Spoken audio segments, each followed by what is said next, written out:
예, 안녕하세요. 오늘 지역사회복지론 강의를 함께 여러분들하고 하게 된 김소영이라고 합니다. 글쎄요, 여러분들께서 지역사회복지론에 대해서 어느 정도 평소에 좀 관심이 있으시고, 그 다음에 학교에서 어느 정도 이제 공부를 하셨는지 잘 모르겠지만, 지역사회복지론이라는 것이 여러분들이 그 사회복지사 시험 공부를 하시든지 아니면 그 현장에 나중에 사회복지사가 돼서 나가셔서 이 지역사회복지론을 이제 그 공부를 해놓은 것이 굉장히 도움이 많이 될 거라고 저는 생각을 해요. 그래서 오늘부터 이제 공부를 저와 함께 하실 텐데, 지역사회복지론이라는 거를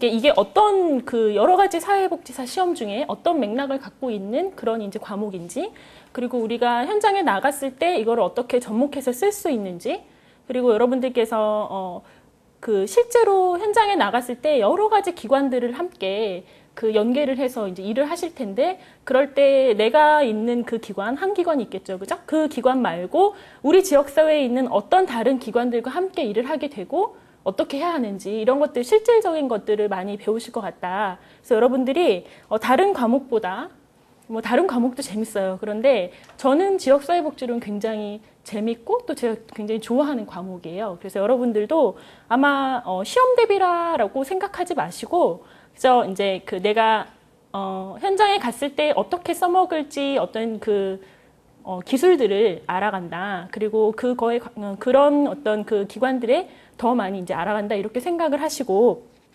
공부를 하시면 될 것 같다. 이런 생각이 들어요. 그래서 학교에서 지역사회복지론 들어보셨죠? 언제 그 4학년 때 보통 듣지 않나요? 3학년 때 들으셨나요? 그러면은 좀 시간이 지나신 거겠죠? 혹시 기억이 나시나요? 예, 그 3학년 때 들으셨어요? 그 아마 기억이 나실 거예요. 그 여러분들께서 왜 그렇게 생각하냐면 이 이제 그 과목이 한번 이렇게 쑥 지나가다 보면 너무 세세한 것들을 외우려고 하지 않으셔도 들었던 것들 떠올리시고, 그리고 여러분들이 이미 3, 4학년이 지나시면서 다양한 뭐 실습도 하시고, 그리고 뭐 여러 가지 이제 그 관심을 가지면서 조금씩 그 지역사회복지에서 나오는 내용들을 다 다루셨을 거예요. 그렇기 때문에 이게 두렵다. 법제론 굉장히 어렵잖아요. 근데 막 이렇게 두렵고 외울 게 너무 많다. 그렇게 생각하지 마시고, 기억난다. 재밌구나. 이거는 실제로 이렇게 적용하는 거구나. 이렇게 이제 재밌게 공부를 하시면 되겠다. 그런 말씀을 이제 드리고 싶어요. 그래서 하실 게 전혀 없다. 그런 생각을 지금 하시고 진입을 하시면 좋겠고, 이 지역사회 분야론의 어떤 그 역할, 위치 이런 것들을 간단히 설명을 드리면, 여러분들이 1교시에 어떤 시험을 보시죠? 과목을? 인행사 보시죠. 또 조사론 보시죠. 요거는 뭐냐면 이게 뭘 것 같아요? 같이 묶어놨는데 그 사회복지사가 알아야 할 여러 가지 것들 중에 가장 기본적인 거, 그리고 베이스라고 생각하시면 돼요. 그렇죠. 그래서 인행사 같은 경우는 내용적으로 우리가 이론적이고 내용적으로 꼭 알아야 된다. 이것은 그런 것들을 정리를 해놓은 것이고, 조사론은 뭐예요? 방법. 그죠? 방법론의 거의 베이스라고 생각하시면 돼요. 이게 이제 기초는 쉽다고 생각하시면 굉장히 어려워요. 기본이다. 이렇게 생각하시면 될 것 같고, 그 다음에 이제 2교시 때를 시험을 보시나요? 실전론 보시고, 기술론 보시고, 그죠? 그리고 뭐 있어요? 지역사회복지론이 있어요.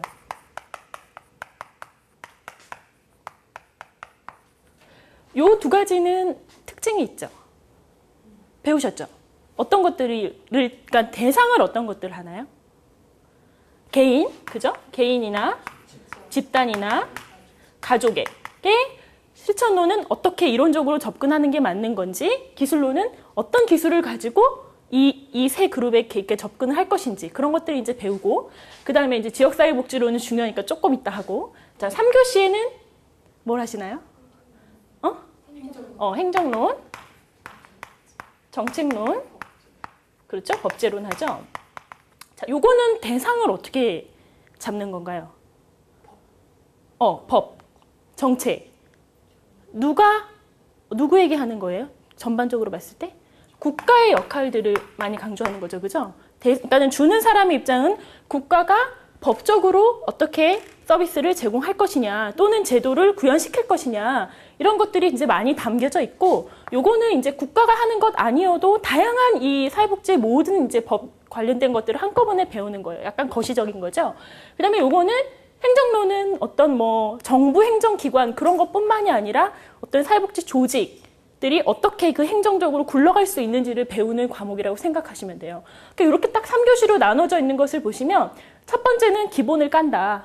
우리 화장할 때도 베이스 하죠, 그죠? 기본을 깐다. 그다음에 두 번째는 개인과 집단과 가족에 대해서 배우고 그 다음에 뭐냐면 국가로 가기 전에 지역사회라는 연결고리를 배우는 거예요.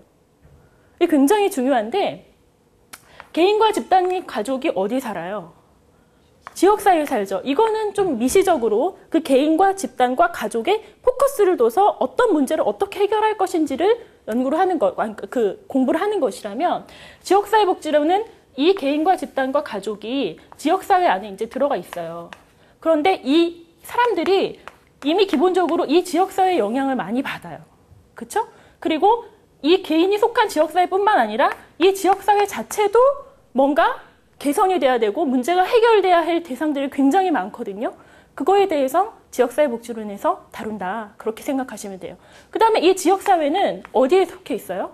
국가에 속해 있죠. 그죠? 그래서 요것하고 국가하고 중간고리 역할을 하는 것이 지역사회복지론이고 공교롭게도 실천론, 실천기술론, 그 다음에 시험 보고 그 다음에 이걸 보고 그 다음에 이걸 보는 거예요. 이게 흐름이 있어요. 여러분들께서 머릿속으로 이제 구조화를 하실 때 이 지역사회복지론을 내가 왜 공부하는지에 대해서 개념을 좀, 그 과정, 어떤 내가 맥락에서 이걸 하고 있구나. 이거를 잡고 가시면 굉장히 도움이 될 것 같고, 아, 이걸 해야 되겠구나. 이런 생각이 드는 거죠. 이걸 모르시면, 아, 이걸 도대체 뭐하러 하는 거냐. 왜 그 많고 많은 장애인 복지론, 우리 장애인 얼마나 많이 만나요. 그죠? 노인 복지론, 여성 복지론, 뭐, 많은데, 이걸 꼭 기본적으로 여기다 이제 집어넣는지에 대해서 여러분들이 아, 그래서 저게 필요하구나 이렇게 생각하실 것 같아요. 아시겠죠? 그죠? 그리고 그러면 이 지역사회복지론이라는 그 강의 내용의 과정들을 여기서 이제 목차에서 쭉 보실 수 있어요. 제목은 읽어보셨겠죠? 안 읽어보셨나요? 책이 깨끗하네요. 여기 이제 제목을 쭉 보시면 아, 대충 뭘 하겠구나 이런 생각들을 감을 잡으실 수 있는데 제목을 안 보셨더라도 한번 상상을 해보자고요. 자, 이렇게 있는 이런 지역사회복지론을 공부를 하는데 실천론, 실천기술론에서 썼던 그 어떤 그 기술들 들어올 수 있어요. 실제로도 많이 녹아져 있고 그 다음에 인행사나 조사론에 있는 내용들 들어가 있어요. 왜냐? 기본에 대해서 모르면 그 추가적으로 뭔가를 할 수가 없죠. 그죠? 그래서 조사론, 조사 방법, 질적 연구, 양적 연구 조사하는 방법 들어가 있어요. 언제 쓸까요? 지역사회복지가 현재 상태가 어떤지에 대해서 욕구조사 같은 거 하겠죠. 그죠? 분석하겠죠? 그때 당연히 조사론의 내용을 써요. 인행사는 기본이고 그 다음에 이제 법이 나오겠죠. 그죠? 그 다음에 행정 나올 수밖에 없어요. 왜냐? 이 기관들이 굉장히 많기 때문에 실제로 기관이 움직이는 일들이 많거든요. 그래서 여러분들께서 이 지역사회복지라는 게 많은 다른 과목들과 연계해서 공부를 하는 것 그리고 그렇게 그때 배웠던 것 여기에 접목되는 것 굉장히 많거든요. 그렇게 연계해서 공부하시는 게 정말로 중요하다. 그 시험 경향을 보니까 지금 장이 14가지 장이 나왔어요. 그런데 이 장을 믹스해서 그 시험 문제를 많이 내요. 제가 2회부터 그 9회까지 시험 문제를 쭉 훑어봤거든요. 근데 2회, 3회는 굉장히 그 단답형, 딱 하나만 알면 찍을 수 있는 이런 문제들이 많이 나왔는데 이게 시험이 진화하고 있어요. 9회 정도 가니까 일단은 사례 같은 거 거기서 이게 말하는 게 뭐냐 이런 거 나오고 그 다음에 강하고 강 사이를 연결해서 한꺼번에 묻는 질문이 많이 나와요. 그러면 시험 출제하시는 분들은 좋겠죠. 1타 2피라고 딱 한 번 찍어가지고 이것 아는지 이것 아는지 이거 아는지 체크할 수 있으니까 그런 강의 그런 시험 문제들이 많이 나온다. 그래서 여러분들이 딱 그 하나의 강의를 공부하고 한 개념을 공부하면서도 아 이거 이렇게 연결될 수 있겠구나. 그 다음에 아 이거 여기서도 봤는데 그냥 한꺼번에 공부하면 되겠구나. 이렇게 어떤 전략을 머릿속에서 이제 그 여러 가지 사고를 하시면서 접근을 하시는 게 좋겠다. 그런 얘기를 이제 드리고 싶어요. 그리고 또 한 가지 제가 하고 싶은 얘기가 있는데, 왜 지역사회복지론이 강조되는가?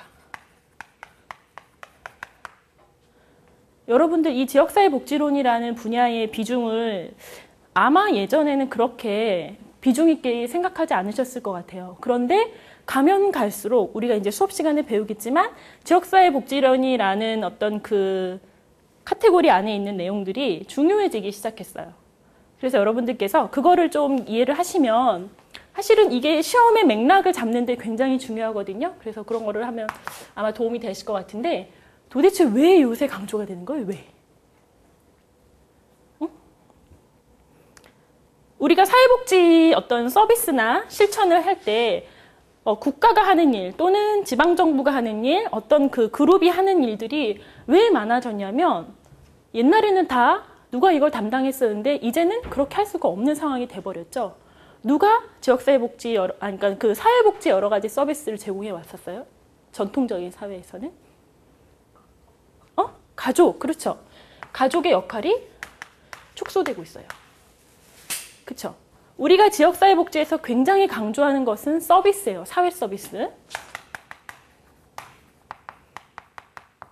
이 사회 서비스라는 것은 여러 가지 뭐 돌봄, 그 다음에 실제로 맨투맨으로 사람들이 직접 부딪혀야 하는 일, 그 다음에 어떤 굉장히 세세한 어떤 활동에 관한 프로그램, 뭐 이런 것들인데 굉장히 이제 컨텐츠가 소프트해진 거예요.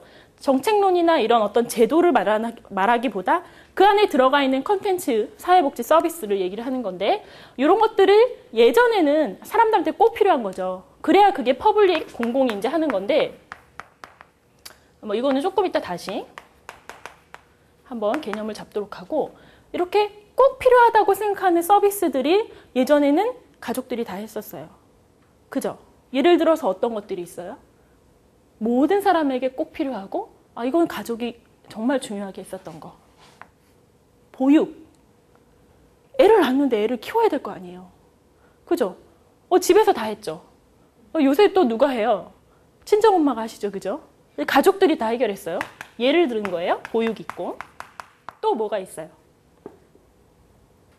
대표적으로 지금 사회 서비스 우리가 하고 있는 거. 요양. 이게 뭡니까? 어르신들이 나이가 드셔가지고 몸이 아파지셨어요. 거동이 불편하세요. 그죠? 그러면 이분들을 누군가 보살펴 드려야 되잖아요. 그냥 방치합니까? 아니죠. 밖에 못 나가시더라도 가정 안에서 이분들이 기본적인 생활을 할 수 있도록 우리가 케어를 해야 되는데, 옛날에 누가 했어요? 며느리가 했고 아들이 했고, 그죠? 그리고 아니면은 뭐 이모 고모 같이 이제 와가지고 하시고, 혼자 못해요. 힘드시니까. 이 모든 것들이 다 가족 안에서 해결이 됐었는데 이제는 이게 이제 불가능해진 거예요. 그리고 이렇게 가족 안에서 모든 것들이 가족 안에서 이제 행해질 때 문제가 뭐였어요, 여러분들? 다른 수업에서 배우셨죠? 끌어오세요. 한 명이 꼭 전담 마크를 하셔야 되는 거죠. 그죠? 그 가족 구성원 1인이 사회활동을 할 수가 없어요. 경제적으로 어떤 밖에서 이제 경제활동을 할 수 없으니 생계가 이제 문제가 생길 수 있는 거예요. 최근에 우리나라도 2010년 그 센서스 자료가 이제 막 나오면서 여러 가지 사회적인 변화에 대해서 얘기를 많이 하죠. 최근에 지난주에 나왔던 내용들이 뭐였었죠? 가구 구성원 수. 옛날에는 4인 가구, 아들, 딸, 엄마, 아빠, 이게 딱 우리나라의 어떤 가족의 모델이었는데 지금은 1인, 2인 가구가 훨씬 많아졌어요. 그렇죠? 근데 이제 한 분이 아프세요. 그러면은 뭐 어머님이 계시다. 그럼 아드님이 항상 케어를 하셔야 돼요. 24시간 붙어서. 근데 그러면 돈은 누가 벌어요? 그렇죠? 이런 문제가 생기기 때문에 얼마 전에 세상에 이런 일인가? 거기도 나왔는데 어떤 노 어머님이랑 그다음에 이제 그 일용 노동을 하시는 아드님, 정말로 효성이 지극하신 아드님 얘기가 나왔어요. 근데 그 아드님이 밖에서 일을 하셔야 되는데 어머님이 이제 그때까지만 해도 그 거동을 하셨는데 최근에 다시 찍었는데